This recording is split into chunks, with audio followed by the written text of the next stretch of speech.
You want me to tell you the truth? I'm a little jealous of all of you. You probably haven't seen this game in your life because it's a really hard one to find. But experiencing this game for the first time is really worth it, and it's a feeling you'll never be able to repeat. In my case, since I've already seen it, I'm going to enjoy it a lot, yes, but not as much as when I saw it for the first time. Do you know which game I'm talking about? The Peruvian Immortal. A short game that represents one of Peru's most brilliant victories. Let me take this chance to say something. If you're watching me from Peru, which I know I have several Peruvian followers, let me know down in the comments. Let's see if by any chance a Peruvian is watching this video, right? Is watching it from home. Also, if you want, you can let me know in the comments where you're watching this video or these videos from, because it makes me really happy to see that this channel is reaching so many corners of the world. I'm going to check the comments later to see where you're writing from. Let's enjoy this game where the Scandinavian defense was played.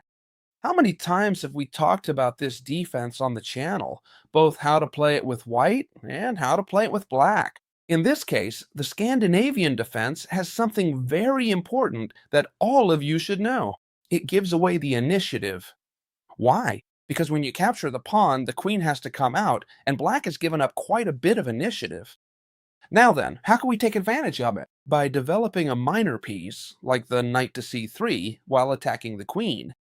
I'm going to leave the pieces here so you can keep track of the material count at all times, right? You've asked for this a lot in the comments.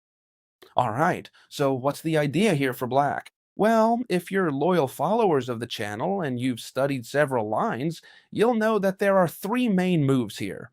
Queen to d6, queen to d8, and queen to a5, which is what happens in the game and is probably my favorite. I'm sure many of you are thinking, can't they check us both on e5 and e6? Well, that would be a bad idea, but I'll explain it very simply. If they try to check us, let's say here, we can just block with the bishop, and we'll have two pieces developed, while our opponent doesn't have any, since the queen doesn't count as a developed piece. And not only that, but we're going to play knight to f3, attacking the queen, and we're going to castle, while our opponent will have to move the queen again, is nowhere near castling, and this game would be way too comfortable for us. You get it, right? That's why here the correct move is queen to a5. Now that I'm thinking about the game, I can assure you it's gonna fascinate you. It's impressive. Very good. The game continues with the logical d4. Doesn't this move make perfect sense? It simply puts a pawn in the center. You already know how important it is to control the center, especially these four squares right here. We place a pawn and prevent our opponent from occupying that square, because the d-pawn can no longer come, it's simply not there anymore, and the e-pawn can't come either because we would just capture it. We would capture it, and no matter if the queen comes, we'd be in the same situation as before, remember? Bishop to e2 and all that. Therefore, we occupy the center. The game continues with c6, which is probably the move I recommend, because if you start developing this knight over here and all that, the queen can end up a bit trapped and could become a target for attacks with bishop to e2 and discovered attacks with the knight. So c6 is a very good move that allows you to retreat the queen whenever necessary. Alright, so the game continued with knight to f3, developing both knights, and the player with the black pieces played bishop to g4 to pin this knight. For all of you who like to know more details about the game, this is a simultaneous exhibition game. You know what a simultaneous exhibition is, right? A master, in this case the player with the white pieces, played this game against, well, played several games at once against different boards, and this was one of them, right?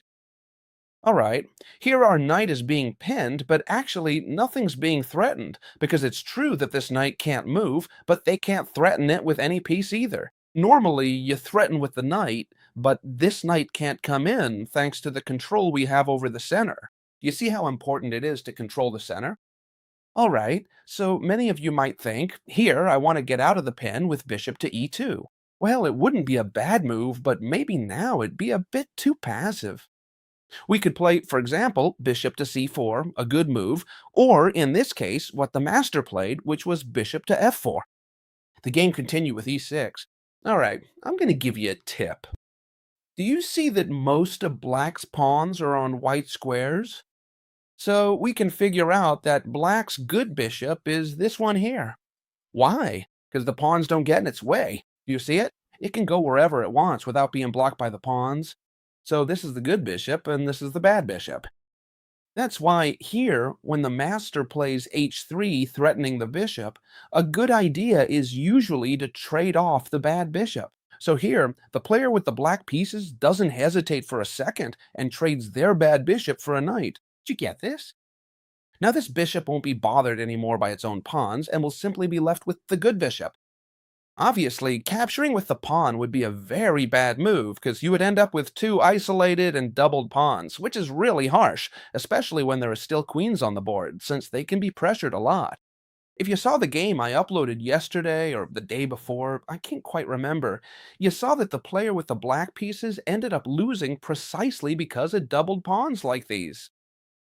Queen takes on f3 is the correct move. Damn it, I'm about to break the bishop here. Sorry about that. Queen takes on f3. And now there are a lot of possible moves here, right? Knight to f6, bishop to e7, bishop to b4, putting pressure on the knight to d7, and the player with the black pieces chooses this one here, bishop to b4. Well, this is something I typically see among amateurs, okay? I'm not saying it's a bad move. However, amateurs always want to attack this knight while threatening certain pins, whether it's against the king or the queen. As you can see, the player with the black pieces first did it with this bishop and now with the other one. It's really not the best option, okay? And you'll see that there's not much left in this game now, huh? Now comes the truly brilliant part, and I'm completely convinced that if you've never seen it before, it's gonna seem impressive to you. Don't worry, I'll give you some time to think in case you want to figure out the solution for yourselves, okay? The idea here is that this pin is bothering us. For now, it's not. Why? For the same reason as before. They can't come and threaten this knight because the knight on f6 still isn't developed, so it can't come to d5 to put pressure. Now then, I'm sure many of you are thinking, if black wants to now, they can take this knight, check, the queen comes to capture so as not to double pawns, but the black queen can recapture the queen, and then we'd be forced to double our pawns. And on top of that, when both doubled pawns have their partner, in this case the b pawn, advanced, they're even worse, because no one can defend them from their adjacent files. So should I defend this light? No. And let me explain, and this is a trick you can use in your own games.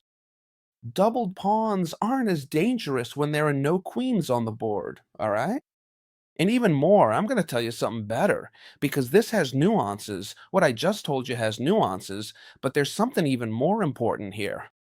In this case, we wouldn't care so much about the doubled pawns, because we'd be heading into an endgame, once the queens are traded, of two knights versus two bishops. And the bishop pair is always better than two knights when there is pawn mobility. What I just told you might sound boring to many of you. Come on, chess teacher, you're telling me a lot of unnecessary things, but it's a trick that can save you a lot of games. Remember this well, okay? The bishop pair is always better than the knight pair when there is pawn mobility, alright? Therefore, here the player with the black pieces, after this bishop to e2, because white ignores defending this knight, and now we know why, instead of capturing it, very wisely plays the simple move knight to d7. Pay attention, because here comes the important part. So if you're doing two things at once, give 100% of your attention to what I'm about to say. Pay close attention to this. A 3. Probably. Here the player with the black pieces thought, well, here the master played a3, threatening the bishop, but he's actually not threatening anything. Why? Because if he captures my bishop, I simply take the rook. Do you get it? This rook is undefended, so this bishop is actually attacking us. If he takes my bishop, I take the rook, check, and then you'll have to block, because if you move your king, I'll take your other rook, right? And this looks terrible. So here, the player with the black pieces says, well, I'm obviously not going to move the bishop away, so what am I going to do? Well, I'm going to cancel. It doesn't seem like a bad move at all. We'd probably like to, right? To see the look on the black player's face when the master came to his table, saw that he had castled, and then played a takes b4 and captured the bishop, ignoring everything else and completely giving away the a1 rook. How can this be, chess teacher? Well, pay attention, because this was brilliant. Probably here, the player with the black pieces thought. Surely what the master wants to do is castle, and since the rooks are connected, threaten my bishop. But when he directly took the bishop, then he didn't hesitate for a second, thinking that since it's a simile, he just left the rook hanging and took the a1 rook with check. And the surprise had only just begun, because after this check, instead of covering with the bishop to d1 or the knight to d1 to avoid losing the other rook, the master played king to d2, giving away the other rook as well, sacrificing both rooks and placing his king in the center of the board. How can this be? You see, if you had never seen this game before, it was definitely going to excite you. Leave me a big like, because the best part is still to come, the grand finale. Let's see, here the queen is under threat and doesn't have any good squares to retreat to. Here it's covered by the knight, on a 3 it's covered by the pawn, on a 4 by the knight, on a 5 by the pawn, and on a 6 by the bishop. Do you know what this means? It means the master is forcing the black pieces to capture the other rook. There's no other way. Do you see it? So they're forced to capture both rooks. And now, if you want, you can pause the video to find the final move, which is beautiful. If you don't want to, don't worry, because I'm going to tell you right now. Are you ready? Pay attention, okay? The final move was the following. Queen takes c6. Not only did he give away both rooks, but now he gives away the queen too. How can this be, my friends? Because now, after the only possible move, b takes c6, since there's no other way to escape the check because the bishop covers the dark diagonal, he has to take the queen. Once it's captured, the other bishop comes in via a6, and the pair of bishops delivers this beautiful checkmate, without rooks and without the queen. What did you think? Spectacular or not? It gives me goosebumps. Just so you know, right now we're preparing something super interesting that's going to give you even more goosebumps than this game, and it's coming out this week, so stay tuned to the channel. In the meantime, while you're waiting, you can try out the app I use to practice all my tricks, to train my openings, do puzzles, and 1,000 other things. It's the app developed by Grandmaster Mauricio Flores, one of the most influential grandmasters in modern chess, without a doubt. I'll leave the link for you right down here in the description so you can try it out. The app is completely free, and of course it also has paid plans for those of you who really like it and want to explore a bit more, but you can try it out totally free. So I hope you really enjoyed this game. Stay tuned this week because something is coming that you're gonna love, especially for those of you who really value chess training, because you'll see that what I've managed to get for you is truly spectacular. And as always, my friends, I'll see you in the next video. Goodbye.